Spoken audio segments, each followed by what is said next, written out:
You're listening to the Bigcast, your source for the latest in financial technology. Brought to you weekly by the Best Innovation Group, with your hosts, John Best and Glenn Sarvati.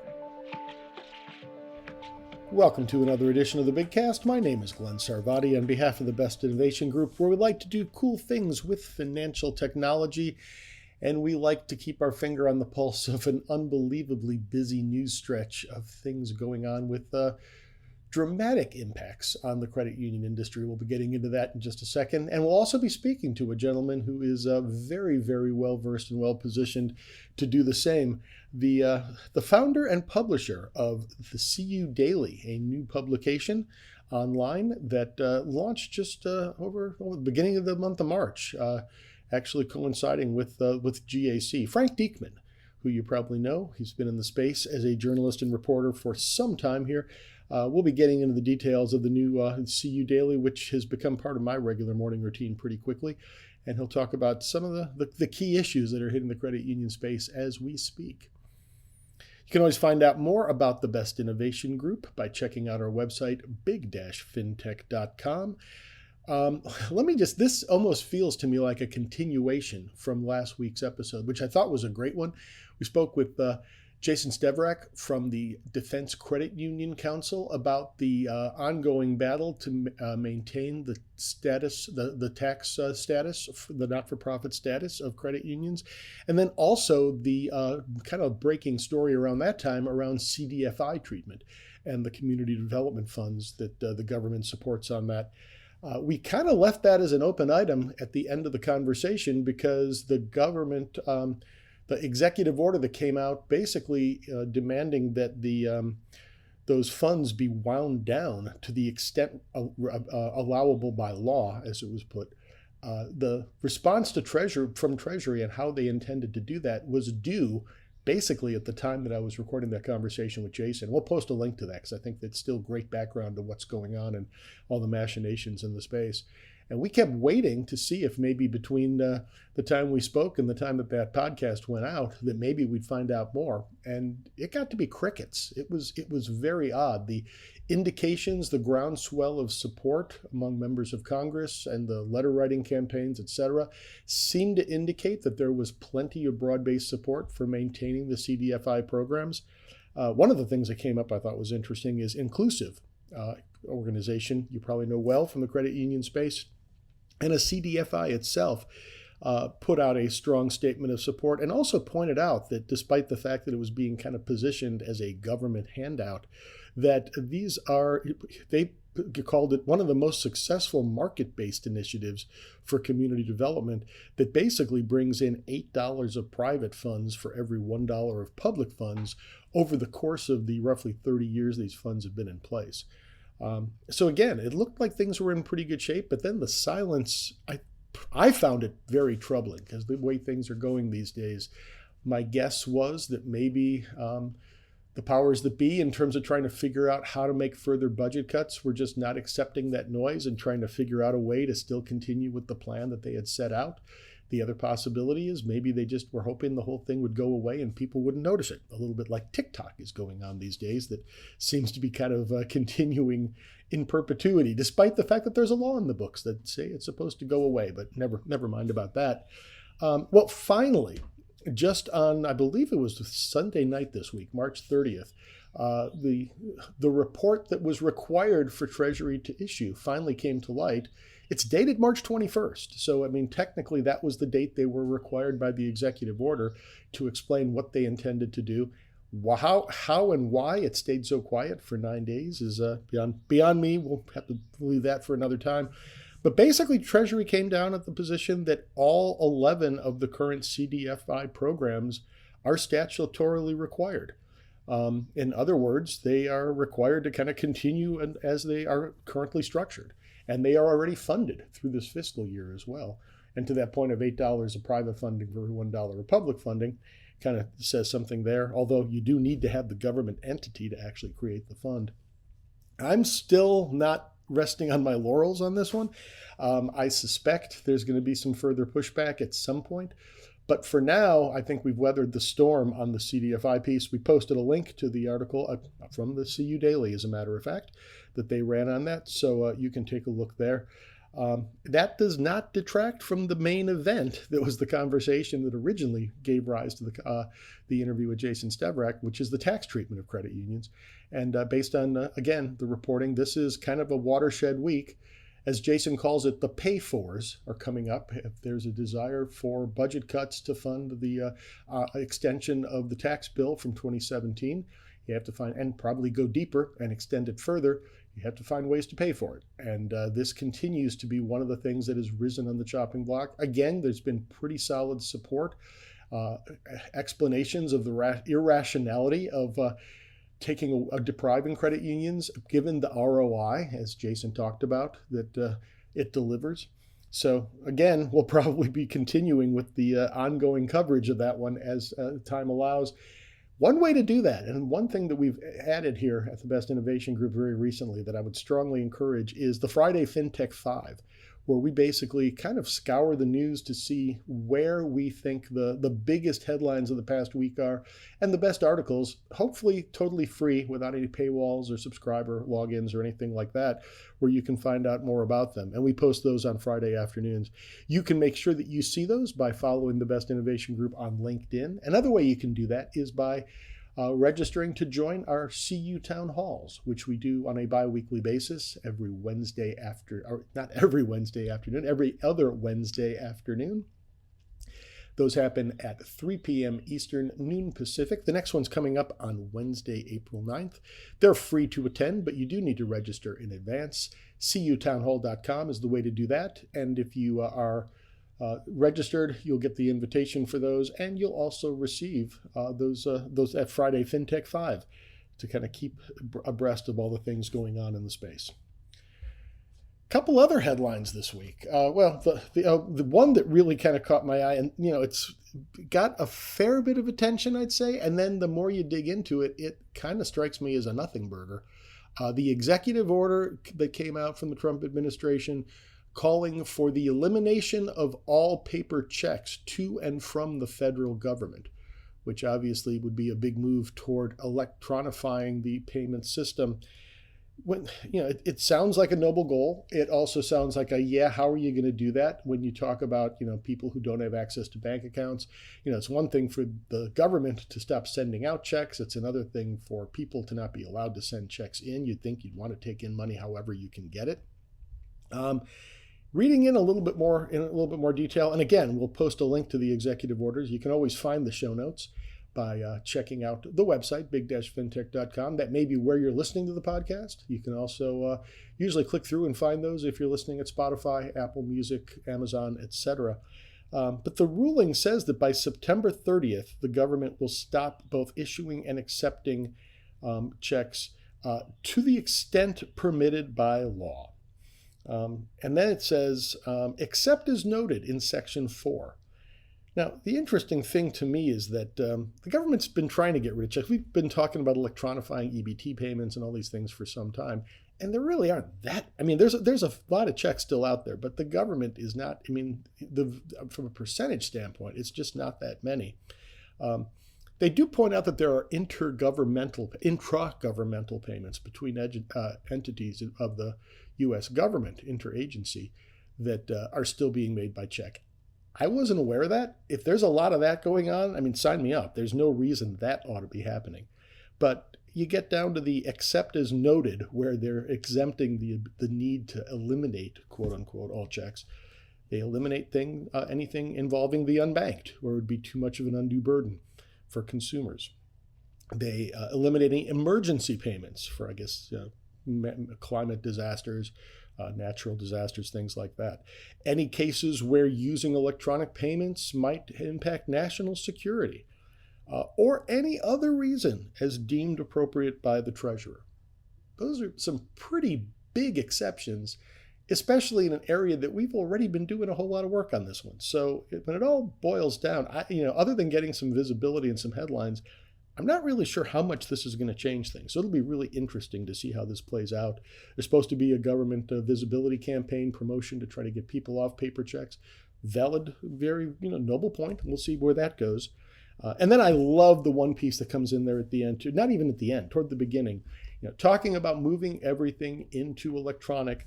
But, and then it says right there very clearly in the second paragraph, but for the avoidance of doubt, not to establish a CBDC. I mean, for some reason, the anathema around CBDCs is so intense that even the talk about electronifying payments, you got to throw that one in there.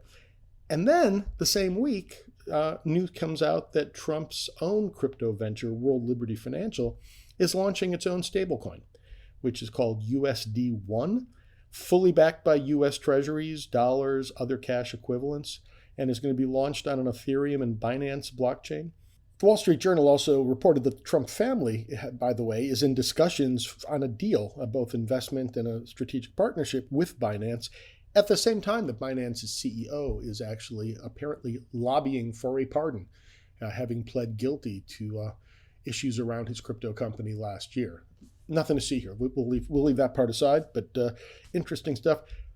Asking for a friend, as I said to somebody else this week, when the top elected official of a government, the leading government and the biggest supporter of stablecoins, issues its own stablecoin, despite the fact that he's doing it supposedly on the private side, how exactly does that differ from a CBDC? Like I say, asking for a friend. I do know there are differences, but it does get pretty shady. And why? When I say shady, I mean gray area. I personally think a CBDC makes sense. If you're going to be that anti-CBDC, I don't know how you can be that strongly as a government official working on creating a stablecoin. The blurring of the lines gets very interesting there. Those are the kind of hard questions that Frank Diekman and I started to kind of talk about. You may know him. He's the guy with the matinee idol look who's a frequent presence at industry events. He's been in the space for some time. Let's have a listen to the conversation and what he's got going on with the CU Daily. I'm here with Frank Diekman, the founder and publisher of the newly minted CU Daily.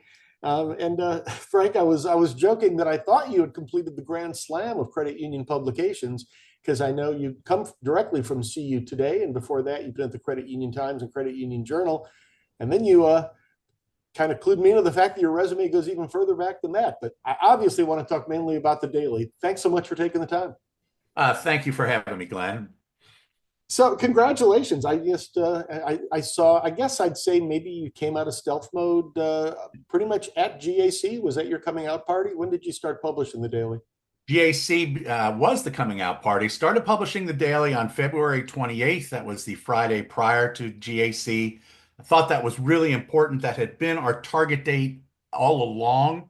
And the big reason, of course, is it has to do with wanting to get to the market that you find at GAC, including all of the vendors and solutions providers that are there, because we are advertising driven. And it's also an opportunity to tell people what you're doing. And if you don't have a product and you're at the show and it makes you make these claims of, well, someday, or, hey, keep watching, and you don't have anything, it's like showing people an empty bucket. So we really had targeted GAC. And it worked. I mean, frankly, I was the first I'd heard of it, literally the day going into there. Yeah, you created a good bit of buzz there. And as you said, advertiser supported. Another way of saying that is you are free. You do not charge for the CU Daily. It's all out there available. Unlike there are two publications that actually do charge a subscription fee. Your prior publication was also free. I'm curious, what did you see kind of as a gap in the market that you're looking to fill with this new title? I had just an opportunity to sort of pivot a little bit, take some time off, and really return to a model I believe in, which is strong support through credit unions, but that doesn't mean being a booster. It means believing in the model, but that can mean asking some very difficult questions. If you look at most of the media in the credit union space, you do not see a lot of difficult questions asked. You don't see a lot of challenges to things that are taking place. But no democratic movement of any kind, whether it's government, whether it's an industry, whether it's a cooperative, can move forward without an independent press, and that's the role we look to play. So you're not looking for a sewing circle, rah-rah kind of thing, House organ. You're going to hold people to account, I guess is one way of putting it. Right. Well, it's good business too. It doesn't help anyone. It doesn't help your publication, and it does not help, in this case, the credit union community to be a rah-rah publication. Yeah, I remember, and well, I think if I'm not mistaken, you actually do have a journalism background, actually in education as well. You were trained as a journalist. I am not, but I remember learning from my journalism friends that you don't make money selling your publication. It might have helped in the old days in terms of, it might, hopefully it pays for distribution and things like that, and it helps confirm circulation. But advertisers are really what you're going for. Now, obviously, you got to keep the advertisers happy, which is primarily the goal of doing that, is getting them in front of discerning readers. That's correct. And it can mean pissing off advertisers. And Yeah. I've certainly had that experience in my career, and it's not easy. As I'd like to claim it is, it's not easy in an advertising driven publication to lose a sponsor or an advertiser.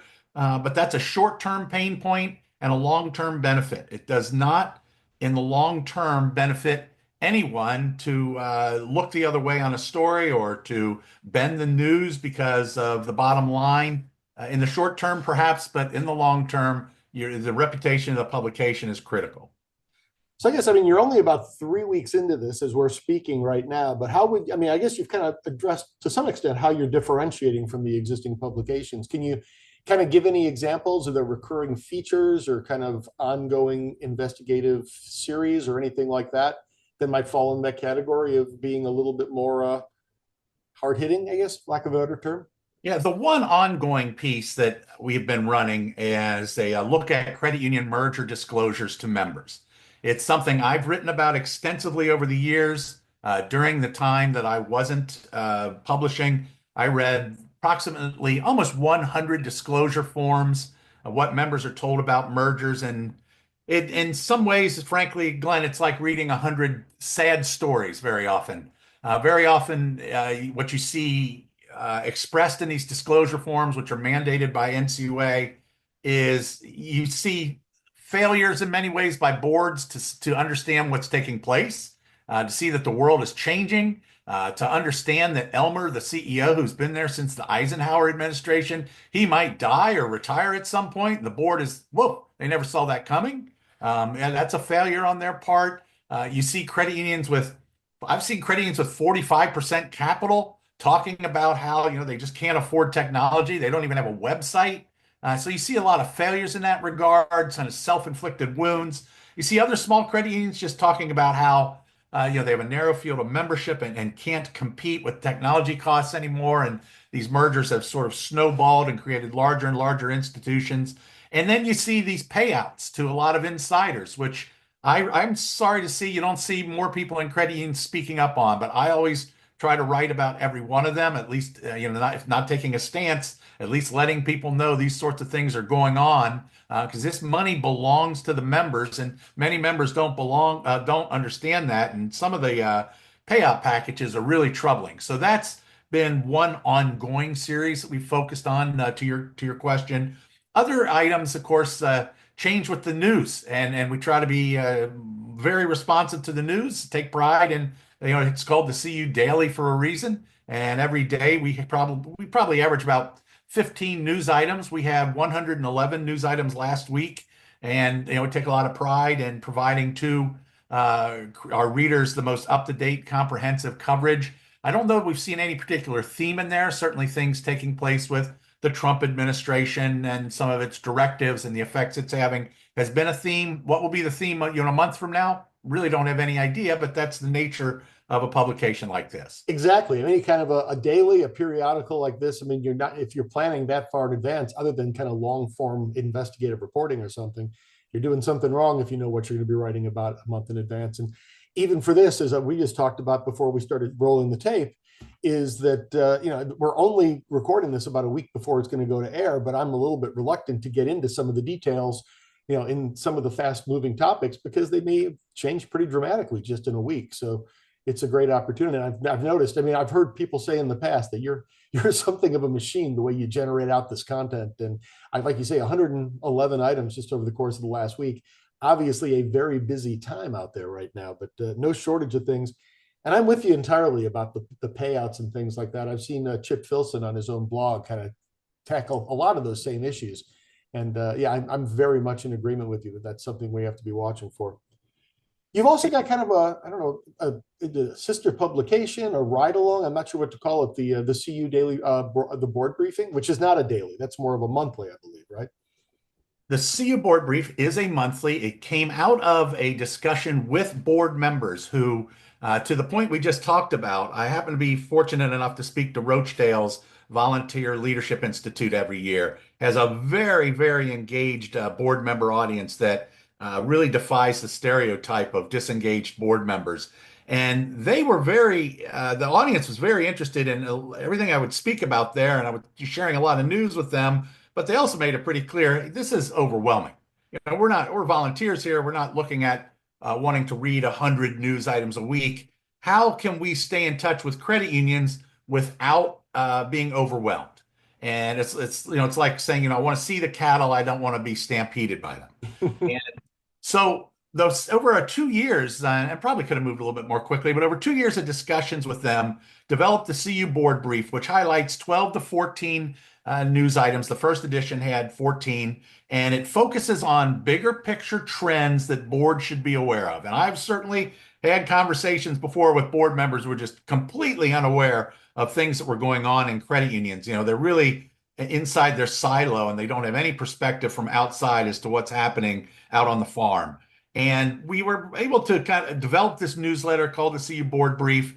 It is a paid product, has about 14 big picture trend items that board members should be aware of without getting down into the weeds of management issues. It also includes some input from Rochdale every month, and it will every month on some governance issues. So Rochdale offers some input on governance, but the idea is to keep a board member informed without being overwhelmed. So you tend, as you said, it is a paid service. It is a monthly. Do you tend to contract with the credit union and they distribute it as almost like part of the board package, or is this something that they receive more as kind of like a periodical, just kind of ongoing reading to kind of stay up to date? Yeah, the way it's now, so we've just now moved. The first edition was free, so we're just now moving to a paid model.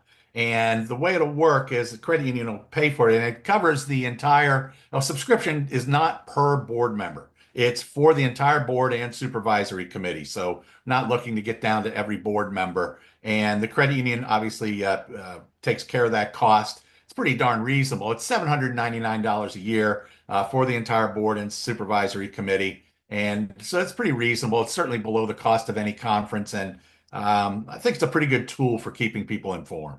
And again, like you said, a typical message that you have for a board member, you're not supposed to be micromanaging, but at least gets them conversant in the areas where they probably want to at least be able to ask a couple questions. That's right. Kind of the goal.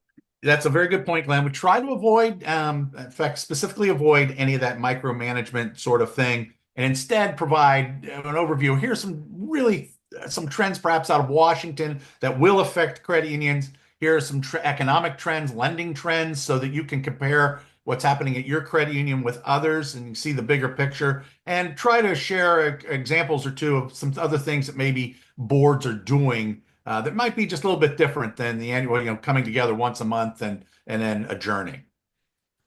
So clearly, you're not shy with your opinions, and I'd love to get a couple of other thoughts on a couple of the hot topics that are floating around out there. I know you've done a fair bit of coverage over time around banks or credit unions acquiring banks. What do you see as the future of that? Do you think that is an increasing trend, or where do you see that heading? And do you think it's a good idea?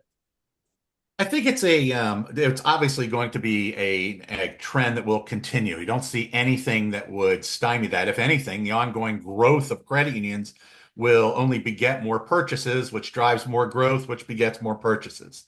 The bigger question is, are you acquiring a bank because it means some better service for your members and that bank's customers turned members?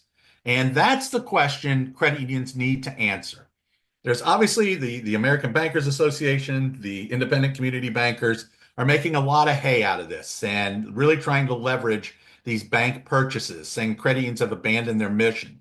Credit unions need to be able to effectively respond and say, no, we are fulfilling our mission because we've taken these customers and turned them into members, and here is how they have financially benefited and will financially benefit And I don't think credit unions have done a terrific job of telling that story or tracking that data. And I don't know if that's because perhaps it doesn't exist or they're not capturing it, but that's the story they should be telling. If anything, credit union should be able to come back at critics and say, nope, look, this former customer, now member household is X number of dollars better off because of the acquisition.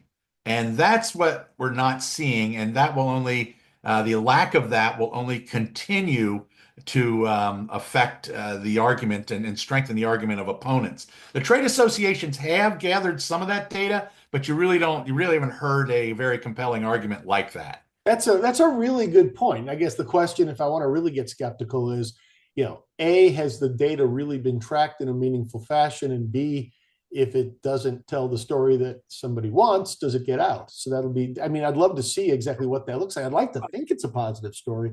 And whether it exists is a really good question. And I have heard some people on the Hill tell me that they hear more often the issue of credit unions buying banks as an issue that comes into discussion of the tax exemption. And what credit unions really ought to be able to do is be able to say any member of Congress, if there was a acquisition in their market, in their district or state, Mr. Congressman, Mr. Senator, here's how much better off your constituents are because of this. yeah, And that they need to be able to make that argument. Yeah, another thing that seems to be, it's kind of the red cape in front of the bull is the notion of venue naming rights on sports stadiums and things like that. And I've heard that one of the things that really set folks off was when not the Redskins, the Washington Commanders stadium got renamed for, I guess, is it Northwest Federal Credit Union? It is. And I'm curious what your thought is on that. Do you think that's at this stage of the game a tactical move that may be causing more blowback than it's worth? Well, there's two things going on. Perhaps there's, more blowback, you're right, for credit unions in general, but not for that specific credit union. And that specific credit union, frankly, may not be all that bothered by the criticism. They need to be able to point I made earlier, and it's difficult, frankly, to argue that, listen, this is marketing dollars, these are marketing dollars we would have spent anywhere. We were going to spend elsewhere. We just spent it on this high profile event or venue for exactly this reason. And, but it does give the impression that credit unions they've moved from cooperative to corporate, and it's a difficult argument to respond to. Yeah, and it's always difficult to create a really compelling ROI or quantifiable ROI on any kind of advertising. You look at the cost of a Super Bowl ad. To my knowledge, well, I don't know. Can I say that we've never had a credit union ad on the Super Bowl? I'm not sure if Navy Federal's done that or not. But Navy Federal's certainly been in local markets during the Super Bowl, and other credit unions have bought ads in local markets during the Super Bowl. They just haven't gone national. Yeah, and really, Navy Federal's the only national brand. True, and that the average consumer probably isn't even aware when they see an ad if it's really locally targeted or if it's being shown to the whole country. That's a really good point. Another thing that, when it comes to voting, whether it's credit unions buying other credit unions, et cetera, one thing I've just kind of started thinking about, the actual voter turnout, one member, one vote, regardless of your amount of shareholdings, et cetera, and your deposit balances, is a great model. It seems that typically, and, there's not no proxies and things like that. It seems like turnout tends to be pretty low too, which also creates some interesting challenges in terms of governance. Yeah. Well, there's an old saying about democracy that it's the worst form of government ever, except for all the others. Yep. And that applies to credit unions too. And, the great irony here is that the more successful your credit union, the better job you're doing, the less likely people are to turn out to vote in the board election. Yeah, that's right. They're happy. So, some people might argue, well, Frank, the reason our members don't vote is they're happy. But there are other credit unions, state employees in North Carolina, the Summit Credit Union in Wisconsin that do a fantastic job with really playing up their board elections and making people aware that they can vote. But it's a bit of a still dirty little secret. Other credit unions don't make any effort at all to let members know they can vote, in particular because these board members, want to be rubber stamped and reelected. And that's unfortunate. But, in a democracy, you get out of it what you put into it. And, it's up to members to put more into it.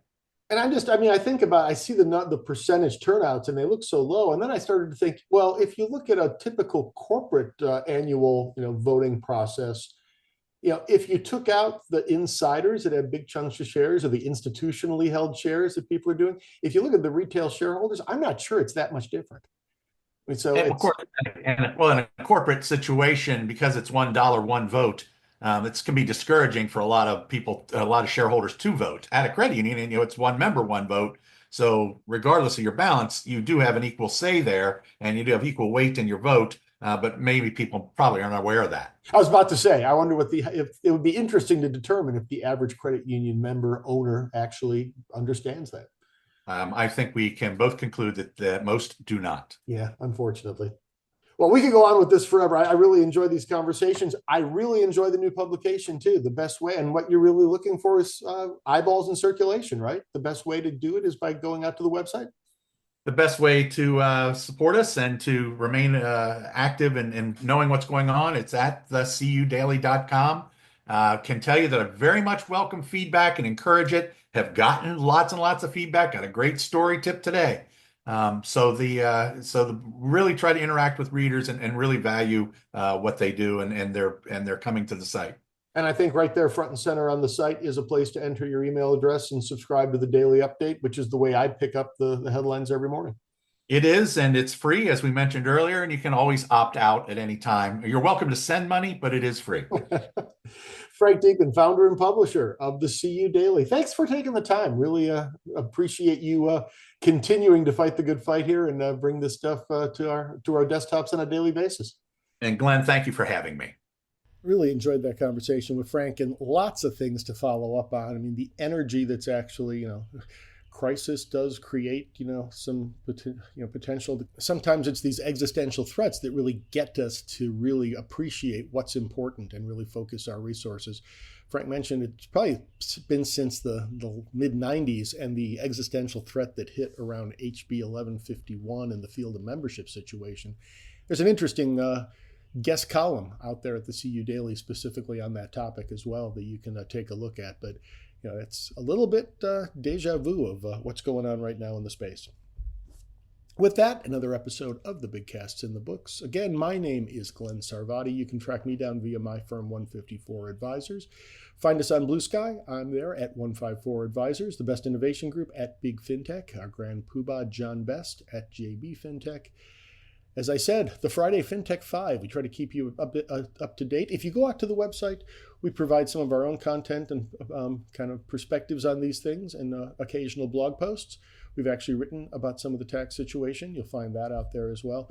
But we're just trying to get the best information to you, whether that's during the CU Town Hall, as we mentioned, through interactive conversation, whether it's through these conversations with experts, but whether it's people who are also reporting in other venues. We just want to make sure that you have brought to your desktop the most important stuff that's out there. So do follow us on LinkedIn, and you'll get the Friday FinTech 5 delivered to you that way. Back with more new content and another great interview next week. Already have all lined up. With no further ado, I just want to tell you that there's a lot going on. Keep track of everything in the space. We'll be here to help you. Thanks for listening. Check back each week for the latest from the Big Cast. Or better yet, we hope you'll consider subscribing for free via Spotify, Stitcher, Apple, or wherever you get your podcasts. If you have questions or comments, we'd love to hear from you. Tweet us at Big FinTech.